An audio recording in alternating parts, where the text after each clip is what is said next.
السلام علیکم ورحمۃ اللہ وبرکاتہ. کیا حال ہے آپ سب کے؟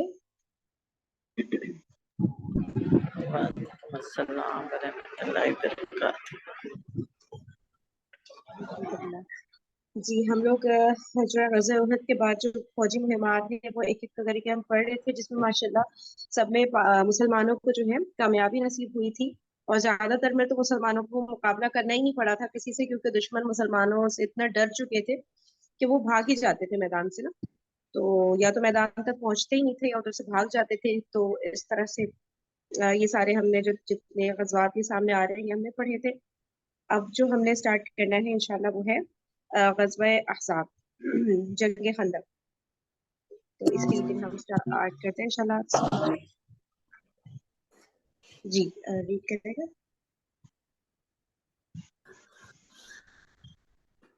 جی کوئی ریڈ کرنا چاہ رہا ہے تو آپ اوپر میوٹ کر کے ریڈ کریے گا.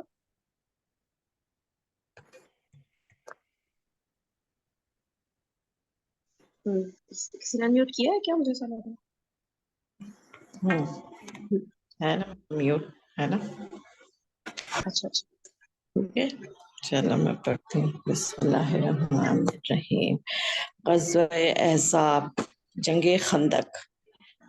1 سال سے زیادہ عرصے کی بہم فوجی مہمات اور کارروائیوں کے بعد جزیرۃ العرب پہ سکون چھا گیا تھا اور ہر طرف امن و امان اور آتشی اور سلامتی کا دورہ ہو گیا تھا، مگر یہود جو اپنی خباثتوں، سازشوں اور دسیسہ کاریوں کے نتیجے میں طرح طرح کی ذلت اور رسوائی کا مزہ چکھ چکے تھے، اب بھی ہوش نہیں آیا تھا. انہوں نے غدر، خیانت اور مکروہ سازش کے مکروہ نتائج سے کوئی سبق نہیں سیکھا تھا. چنانچہ خبیر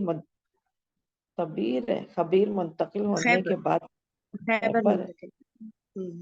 خیبر منتقل ہونے کے بعد پہلے تو انہوں نے یہ انتظار کیا کہ دیکھیں مسلمانوں اور بت پرستوں کے درمیان جو فوجی کشاکش چل رہی ہے اس کا نتیجہ کیا ہوتا ہے. لیکن جب دیکھا حالات سے مسلمانوں کے لیے سازگار ہو گئے ہیں، گردش لیل و نہار نے ان کے اثر و نفوذ کو مزید وسعت دے دی ہے اور دور دور تک ان کی حکمرانی کا سکہ بیٹھ گیا ہے، تو انہیں سخت جلن ہوئی. انہوں نے نئے سرے سے سازش شروع کی اور مسلمانوں پہ ایک ایسی آخری کاری ضرب لگانے کی تیاری میں مصروف ہو گئے جس کے نتیجے میں ان کا چراغ حیات ہی گل ہو جائے. لیکن چونکہ انہیں براہ راست مسلمانوں سے ٹکرانے کی جرت نہ تھی، اس لیے اس مقصد کی خاطر ایک نہایت خوفناک پلان تیار کیا.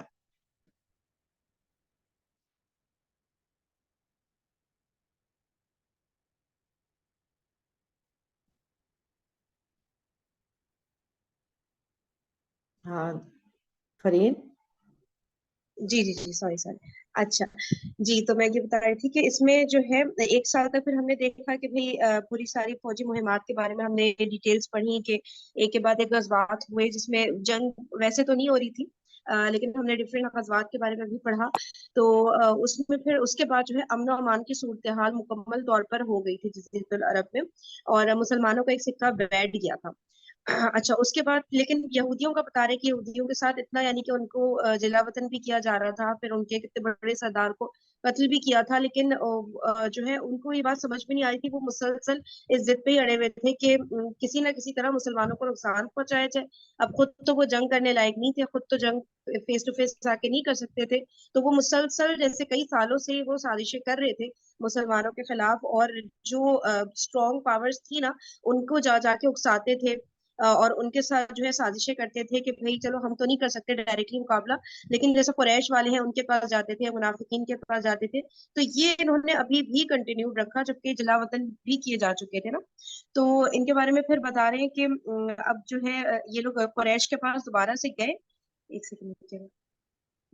ہاں کہ بس ایک فائنل ایک اور ٹرائی کر لیتے ہیں اور جو ہے مسلمانوں کو مطلب کہ مسلمانوں کو سرے سے ہی ختم کر دیتے ہیں. تو انہوں نے یہ پورا پلان کیا. اب دیکھتے ہیں آگے تفصیلات کو بتا رہے ہیں کہ کس طرح سے انہوں نے کیا اقدام اٹھائے تھے.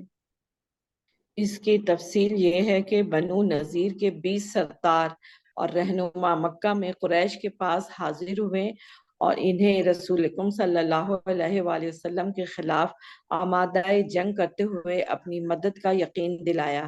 قریش نے ان کی بات مان لی، چونکہ وہ عہد کے روز میدان بدر میں مسلمانوں سے صف آرائی کا عہد و پیمان کر کے ان کے خلاف ورزی کر چکے تھے، اس لیے ان کا خیال تھا کہ اب اس مجوزہ جنگی اقدام کے ذریعے وہ اپنی شہرت بھی بحال کر لیں گے اور اپنی کہی ہوئی بات بھی پوری کر دیں گے۔ اچھا، اب یہ بتا رہے ہیں کہ بنو نذیر کے جو یہودیوں کا جو قبیلہ تھا نا، جس کو جلا وطن کر دیا تھا، جس کو مدینہ سے نکلنے کے لیے رسول پاک صلی اللہ علیہ وسلم نے کہہ دیا تھا، تو وہ قبیلہ ظاہر مدینہ سے پھر نکل گیا تھا، تو اس کے 20 سردار اور رہنما کا بتا رہے ہیں کہ وہ مکے میں گئے قریش کے پاس، اور وہاں پہ انہوں نے کہا کہ وہ ان کو مطلب ان کو کنونس کیا کہ وہ رسول اللہ صلی اللہ علیہ وسلم کے خلاف جو ہے جنگ کریں، اور وہ جنگ کریں گے، اور انہوں نے کہا کہ ہم لوگ جو ہے ہمارے قبیلے کے جو لوگ ہیں ہم آپ کی مدد کریں گے، اس کا پرومس کیا ان کے ساتھ۔ اور قریش نے پھر ان کی بات مان لی، کیونکہ ظاہر ہے اس وقت قریش بھی تو وہاں سے بھاگے ہوئے تھے نا، جو جنگ بدر ڈوم ہونی تھی وہاں سے بہانے بازیاں کر کے یہ لوگ نکل چکے تھے، تو ظاہر ہے ان کو بھی ایک ہوگا کہ نہیں ابھی تو ہم چلے گئے واپس، لیکن ظاہر سی بات ہے ان کو ایک اپنا وہ تو کرنا تھا نا، مقابلہ تو کرنا تھا مسلمانوں سے۔ تو اب وہ کہہ رہے ہیں کیونکہ احد کے روز، احد والے دن جو میدان بدر میں مسلمانوں سے صف آرائی کا عہد و پیمان کیا تھا، احد کے روز جو پرومس کیا تھا کہ بھئی ہم بدر کے میدان میں دوبارہ ملیں گے، دوبارہ مقابلہ ہوگا، اس پرومس کو تو وہ توڑ چکے تھے، وعدے کی خلاف ورزی کر چکے تھے، نکلے تو وہ بھی تھے بدر کے میدان کے لیے، لیکن پھر انہوں نے وہاں پھر وہ ایسا ڈرے ہوئے تھے، ان کے اندر ایک مسلمانوں کو ایسا روک قائم کر دیا تھا اللہ تعالیٰ نے کہ وہ لوگ راستے سے ہی واپس چلے گئے تھے۔ تو پھر بتا رہے ہیں کہ ایک تو انہوں نے وہ پرومس توڑا، تو اب جو یہ تجویز کی تھی بنو نذیر کے سرداروں نے کہ بھائی یہ جو ہے یہ جو جنگ کی تجویز ان کو دی تھی، تو انہوں نے کہا کہ ٹھیک ہے ایسا کرتے ہیں، جنگ کر لیتے ہیں، اس سے جو ہمارے شہرت ہے وہ بھی ہمیں واپس مل جائے گی، ٹھیک ہے نا، کیونکہ پہلے تو وہاں سے بھاگ گئے تھے، تو ڈبل فائدہ ہو جائے گا کہ شہرت بھی واپس مل گئی، اور دوسرا یہ فائدہ ہو جائے گا کہ بھائی ہم نے جو آپ سے پرومس کیا تھا ہم جنگ بدر کے لیے آئیں گے، تو اس وقت تو ہم خشک سالی کی وجہ سے واپس چلے گئے تھے نا، ورنہ کوئی ہم ڈرے تھوڑی تھے، تو وہ ان کی بات بھی پوری ہو جائے گی کہ جو دوبارہ مقابلہ مسلمانوں سے کرنا تھا تو وہ اب ہو جائے گا۔ تو اس طرح سے جو ہے وہ راضی ہو گئے کہ چلے ٹھیک ہے ہم مسلمانوں کے اگینسٹ جنگ کر لیتے ہیں، تو یہودیوں کا جو یہ منصوبہ تھا یہ ایک طرح سے کامیاب ہوا ان کو کنونس کرنے والا کہ ٹھیک ہے بھائی اب ہم جنگ سٹارٹ کرتے ہیں، مسلمانوں سے تیاری کرتے ہیں مطلب نا۔ اس کے بعد یہود کا یہ وفد بنو غطفان کے پاس گیا اور قریش ہی کی طرح انہیں بھی آمادہ جنگ کیا، وہ بھی تیار ہو گئے۔ پھر اس وفد نے بقیہ قبائل عرب میں گھوم گھوم کر لوگوں کو جنگ کی ترغیب دی اور قبائل کے بھی بہت سے افراد تیار ہو گئے۔ غرض اس طرح یہودی سیاست کاروں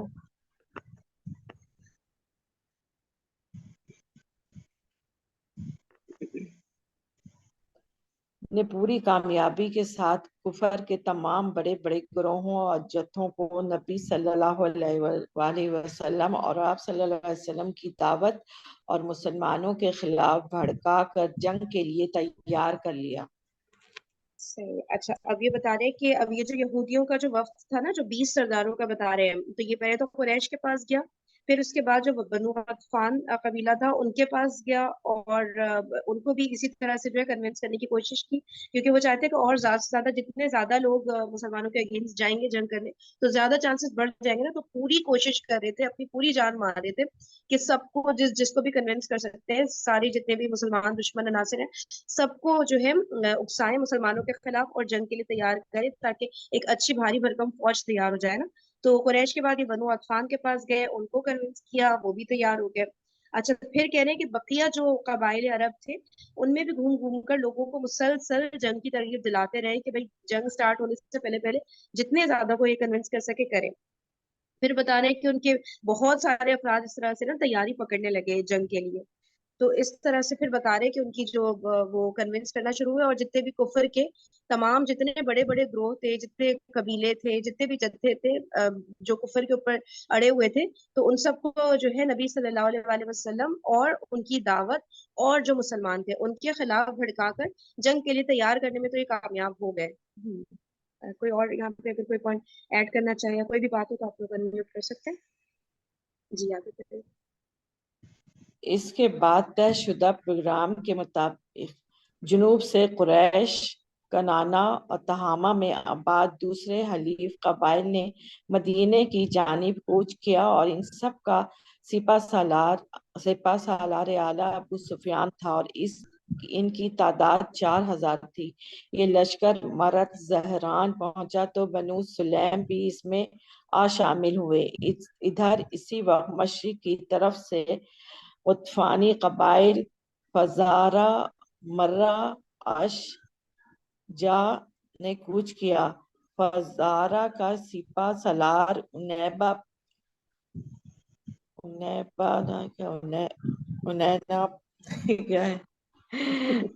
بن حسن تھا۔ بنو مرہ کا حارث بن عوف اور بنو شجع کا مصر بن رخیلہ۔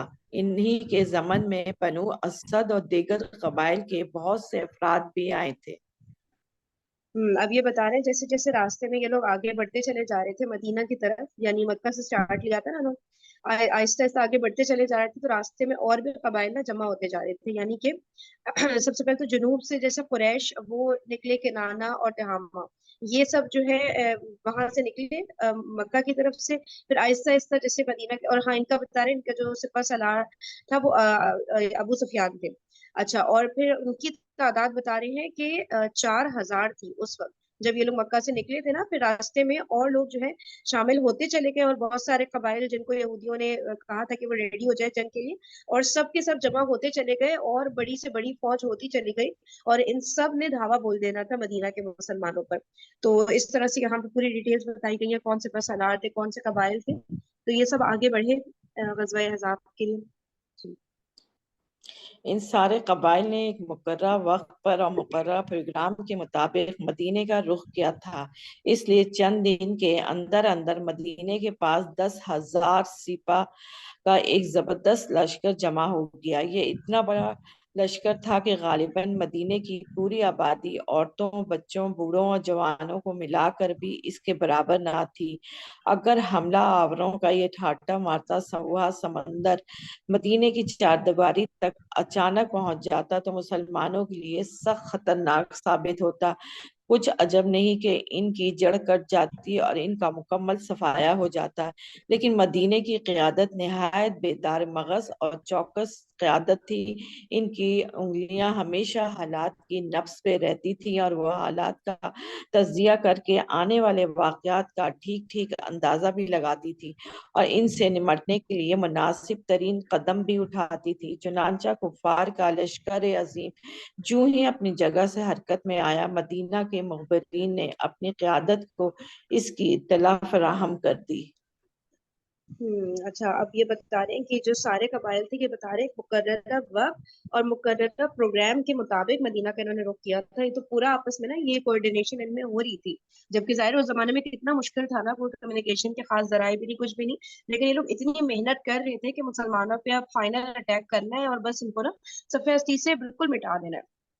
اچھا، پھر جو ہے چند دن کے اندر اندر ہی بتا رہے ہیں کہ مدینہ کے پاس 10,000 کا لشکر پورا جمع ہو گیا تھا۔ پہلے تو ہم لوگ پڑھتے آئے تھے چھوٹے چھوٹے لشکر تھے نا، وہ بھی ہمیں تو زیادہ ہی لگ رہے تھے ظاہر ہے، جیسے جنگ بدر میں 1000 کا لشکر تھا جو کافروں کا تھا، پھر جو ہے 3000 کا تقریباً لشکر تھا جو غزوہ احد میں تھا، تو وہ بھی اتنے زیادہ زیادہ ہوتے تھے کیونکہ مسلمان ان کے مقابلے میں ہمیشہ کم ہی ہوتے تھے کافی نا۔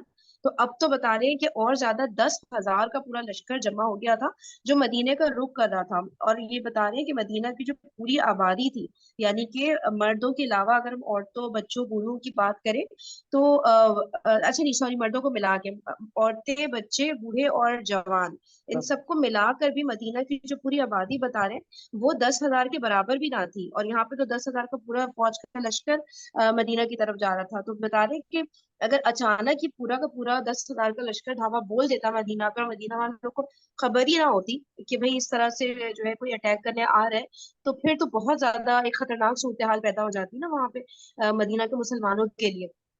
लेकिन फिर कह रहे हैं कि जाहिर है कि रसूल पाक सल्लल्लाहु अलैहि वसल्लम अलर्ट थे, उनको पता था कि भाई ये जितने भी सब जो दुश्मन हैं मुसलमानों के बहुत ज्यादा एक्टिव ही चल रहे थे ना, स्पेशली गज़वे बदर में जब मुसलमानों को फतह नसीब हुई थी उसके बाद से तो सब मुसलसल मुसलमानों को और ज्यादा तंग कर रहे थे ना। तो जाहिर है अलर्ट थे, और वहां पे जो मदीना के बाहर भी लोगों को रेडी किया हुआ था कि भाई न्यूज वगैरह लाते रहे मक्का से और डिफरेंट डिफरेंट जगहों से कि जहाँ पे भी पता चले कि मुसलमानों के खिलाफ साजिशें हो रही है तो अपडेटेड रखते थे रसूल पाक सल्लल्लाहु अलैहि वसल्लम को ना। तो इस तरह से जो है उनको इसके बारे में भी पता चल गया कि 10,000 का लश्कर मदीना का रुख कर चुका है। तो फिर यहाँ पे अपनी प्लानिंग और पूरी स्ट्रेटेजी बनानी शुरू की रसूल पाक सल्लल्लाहु अलैहि वसल्लम की क़यादत में मुसलमानों ने कि अब इनका मुकाबला किस तरह किया जाए ना। तो वो क्योंकि अलर्ट थे तो फिर जाहिर सी बात है उनकी प्लानिंग भी उन्होंने पहले से शुरू कर दी थी। तो यहाँ पे उस बात की तारीफ की गई है। जी आगे चलते हैं।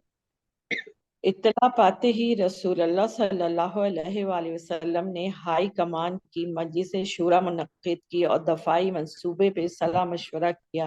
अहले शूरा ने गौर व गौस के बाद हजरत सलमान फारसी रज़ियल्लाहु ताला अन्हा की एक तजवीज़ मुत्तफ़क़ा तौर पे मंजूर की। ये तजवीज़ हजरत सलमान फारसी रज़ियल्लाहु ताला अन्हा ने इन लफ्ज़ों में पेश की थी कि ए अल्लाह के रसूल सल्लल्लाहु अलैहि वसल्लम, फारिस में जब हमारा मुहासरा किया जाता था तो हम अपने गिर्द खंदक खोद लेते थे।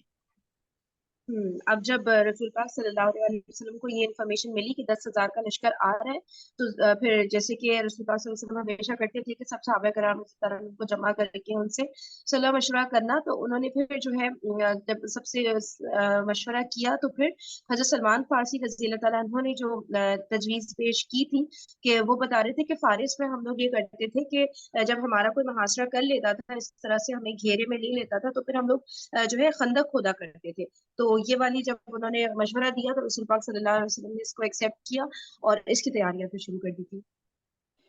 ये बड़ी बाहिकमत दफाई तजवीज़ थी। अहले अरब इससे वाकिफ न थे। रसूलुल्लाह सल्लल्लाहु अलैहि वसल्लम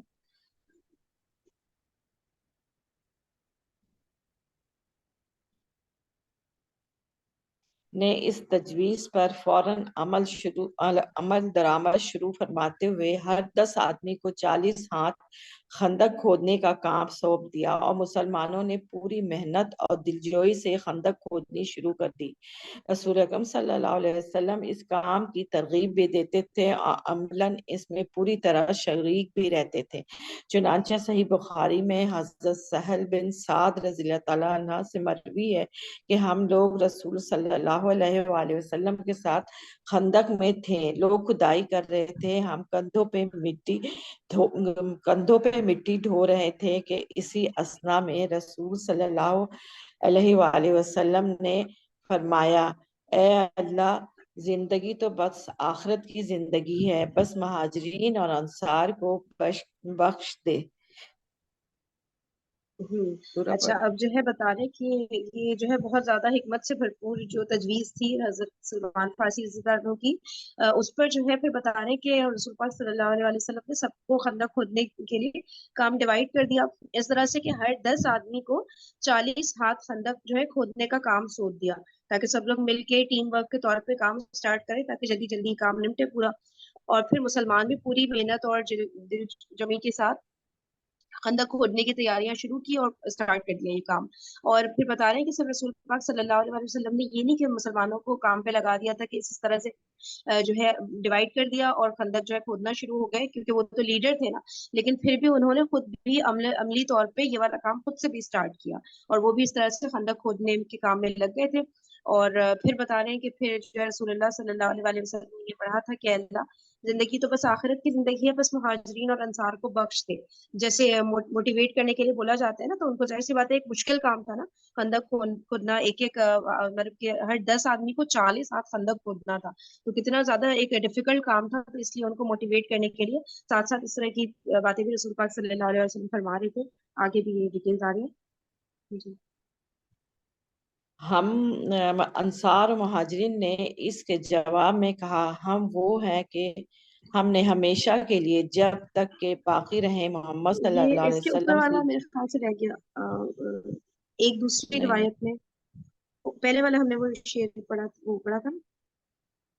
एक अच्छा। दूसरी रिवायत वाला पैराग्राफ हाँ है ना, दूसरा वाला। हाँ हाँ, एक दूसरी रवायत में हजरत अनस रज़ी अल्लाह ताला अन्हा से मरवी है कि रसूल अकरम सल्लल्लाहु अलैहि वसल्लम खंदक की तरफ तशरीफ लाए तो देखा कि महाजरीन और अंसार एक ठंडी सुबह में खोदने का काम कर रहे हैं।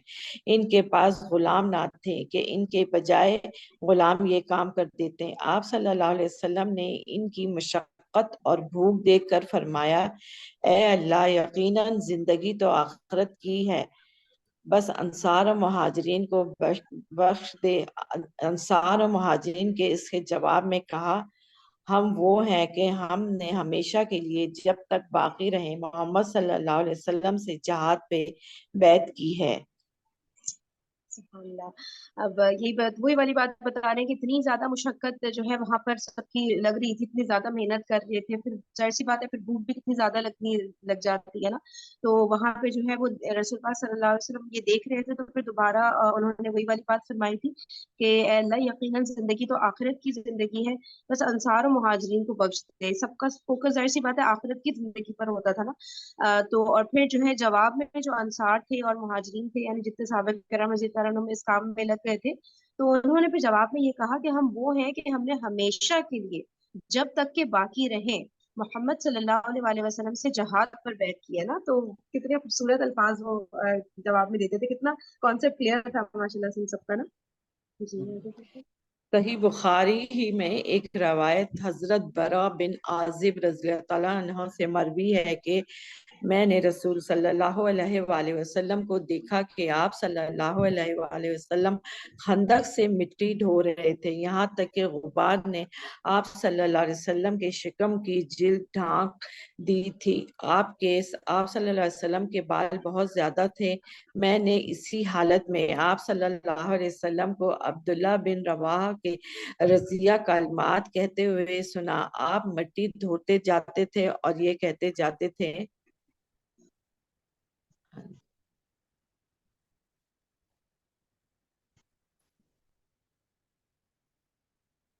ए अल्लाह, अगर तू ना होता तो हम हिदायत ना पाते, ना सदका देते, ना नमाज पढ़ते, बस हम पे सकीनत नाजिल फरमा, और अगर टकराव हो जाए तो हमारे कदम साबित रख। इन्होंने हमारे खिलाफ लोगों को भड़काया है, अगर इन्होंने कोई फितना चाहा तो हम हरगिज सर नहीं झुकाएंगे। हजरत सुभान अल्लाह। बर्फ हम्म। पढ़ो। वही वाली सारी बातें बताई कि रसूलुल्लाह सल्लल्लाहु अलैहि वसल्लम खुद से भी, क्योंकि वो खुदाई का सारा काम कर रहे थे ना, तो जाहिर है वहां पर कितना गुबार उड़ता है, और सारी तो वो पूरी फिजिकली पिक्चर बयान की है यहाँ पे। और फिर आगे जो रसूलुल्लाह सल्लल्लाहु अलैहि वसल्लम अल्लाह ताला से मुखातिब होकर के आए थे कि अल्लाह ताला, अगर आप नहीं होते, अगर तू ना होता, तो हम हिदायत ना पाते, कोई शक नहीं, ना सदका देते, ना नमाज पढ़ते, बस हम पर सकीनत नाजिल फरमा, और अगर टकराव हो जाए तो हमारे कदम साबित रख। ठीक है ना, अभी तो खंदक खोद रहे थे, तो उसमें ये था कि अगर फेस टू फेस मुकाबला हो भी जाए तो अल्लाह ताला आप हमें साबित कदम रखिएगा।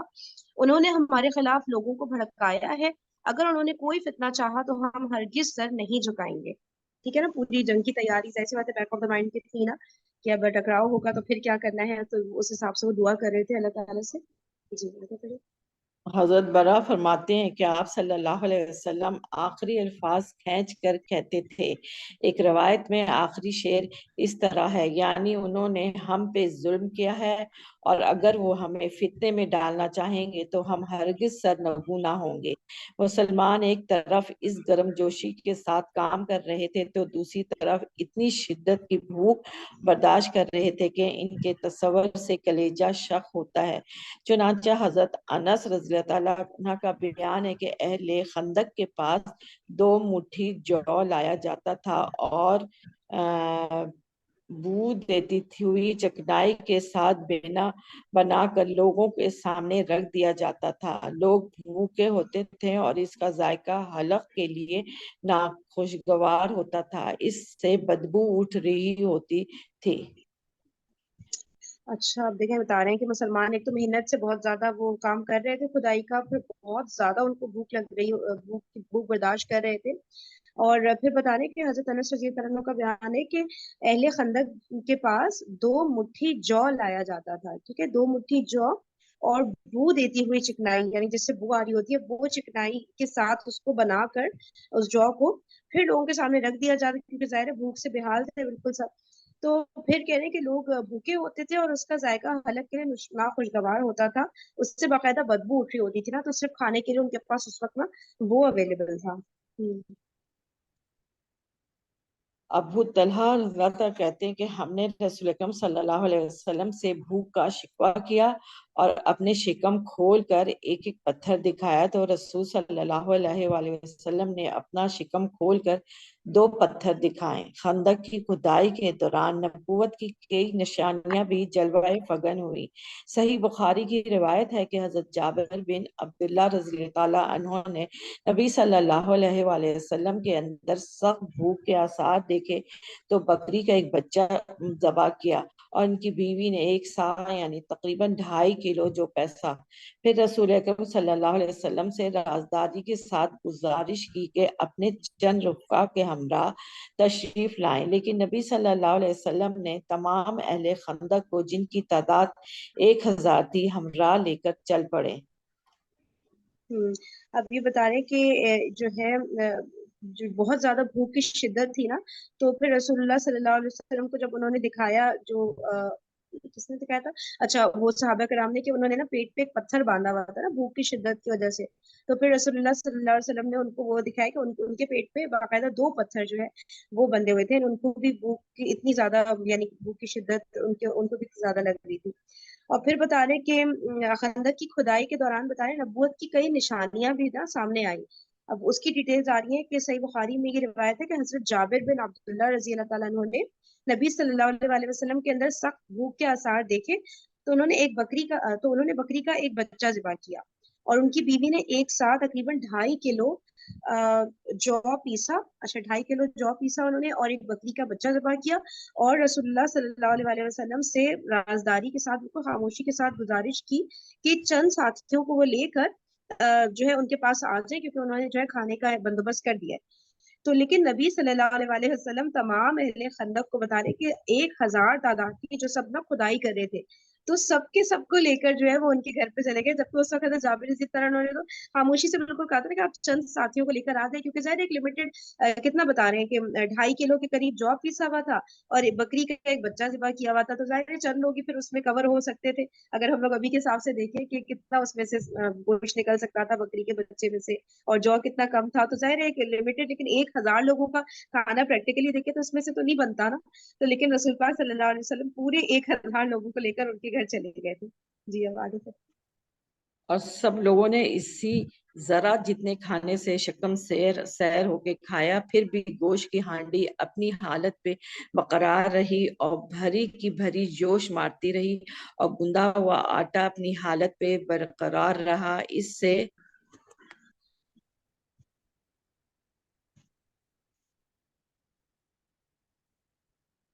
रोटी पकाई जाती रही। हजरत नौमान बिन बशीर की बहन खंदक के पास 2 मुट्ठी खजूर लेकर आई कि इनके भाई और मामू खा लेंगे, लेकिन रसूल सल्लल्लाहु अलैहि वसल्लम के पास से गुजरी तो आप सल्लल्लाहु अलैहि वसल्लम ने इनसे वो खजूर ले ली और एक कपड़े के ऊपर बिखेर दी।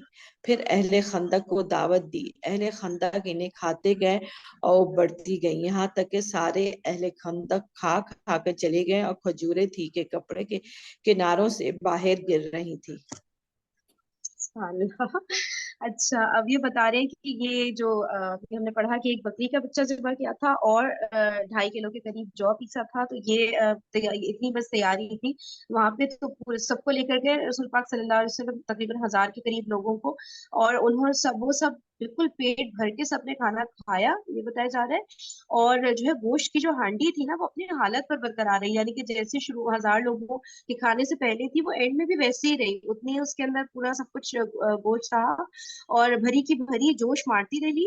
और गूंदा हुआ जो आटा है वो बता रहे हैं वो भी अपनी हालत पर, जाहिर सी बात है गूंदे हुए आटे से सबने रोटी खाई होगी ना, तो वो भी अपनी हालत पर बरकरार है इतने सारे लोगों के खाने के बाद भी ना, और उससे जो है रोटी पकाई जाती जा रही थी और फिर भी वो आटा कम नहीं हो रहा था। तो ये बरकत थी जो नबूवत की निशानियां बता रहे हैं ना, कि कितना खुली खुली निशानियां अल्लाह ताला ने वहां पे लोगों के सामने प्रेजेंट कर दी थी।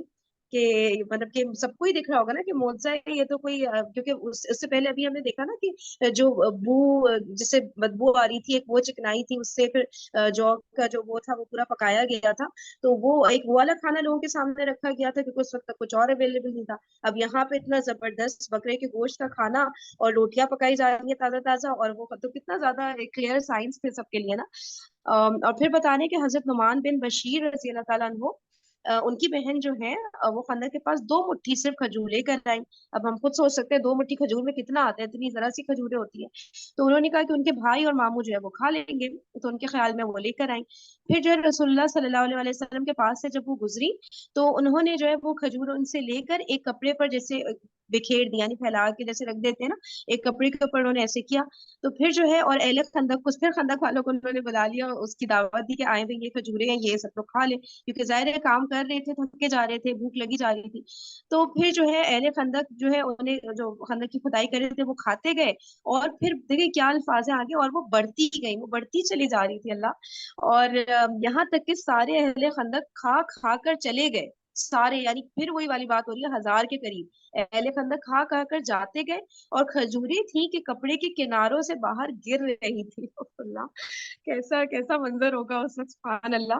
तो इस तरह से हम लोग भी देखते हैं ना, कुछ कभी कभी कुछ चीजें होती हैं, ये तो खैर बहुत एक्सट्रीम वाली बात हो गई, लेकिन हम लोग भी जैसे कोई खाना पकाते लगता है लिमिटेड लोग खाएंगे, लेकिन और भी घर में कोई आ रहा है तो उसके लिए भी पूरा हो रहा है, कारी साहब बच्चों को पढ़ाने आ रहे हैं उन्हें दिया तो उन्हें भी पूरा हो रहा है, फिर भी इतना सारा, तो हम हैरान होते हैं कि अल्लाह हमने तो अपनी फैमिली के 4-5 लोगों के लिए बनाया था, लेकिन इतनी बरकत के लोग आए जा रहे, खाए जा रहे हैं, खत्म ही नहीं हो रहा, और सब पेट भर के भी खा रहे हैं। तो कितना वही वाली बात है ना, अल्लाह ताला जिस चीज में बरकत डालना चाहे तो वो फिर हमारी जो पूरी मैथमेटिकल कैलकुलेशन होती है और जो हमारी अकल चल रही होती है वो सब बहुत पीछे रह जाती है, और अल्लाह ताला के काम बहुत आगे होते हैं ना, कि वो हम सोच भी इमेजिन भी नहीं कर सकते, और वो होता चला जाता है। तो इस वक्त तो रसूलुल्लाह सल्लल्लाहु अलैहि वसल्लम प्रेजेंट थे, तो उनकी बरकत और सारी चीजें, तो क्या मंजर होगा, कितना दिल खुश होता है ना ऐसी चीजें पढ़ के हमारे प्यारे नबी सल्लल्लाहु अलैहि वसल्लम के बारे में।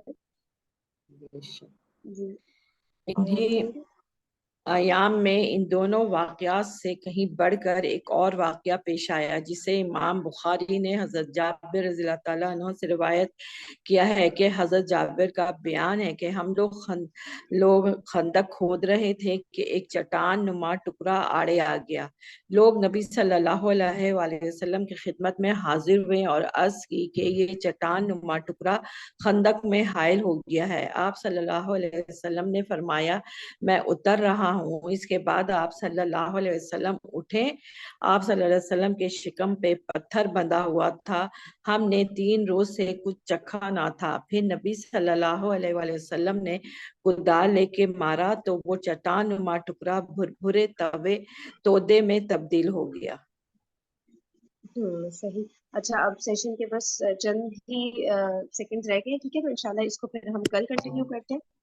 अरे बहुत शुक्रिया सबके आने का, जज़ाकल्लाह खैरन कसीरा। सुब्हानक अल्लाहुम्मा व बिहम्दिका नशहदु अन ला इलाहा इल्ला अंता नस्तगफिरुका व नतूबु इलैक। अस्सलामु अलैकुम व रहमतुल्लाहि व बरकातुहू। वालेकुम अस्सलाम व रहमतुल्लाह। जज़ाकल्लाह खैर।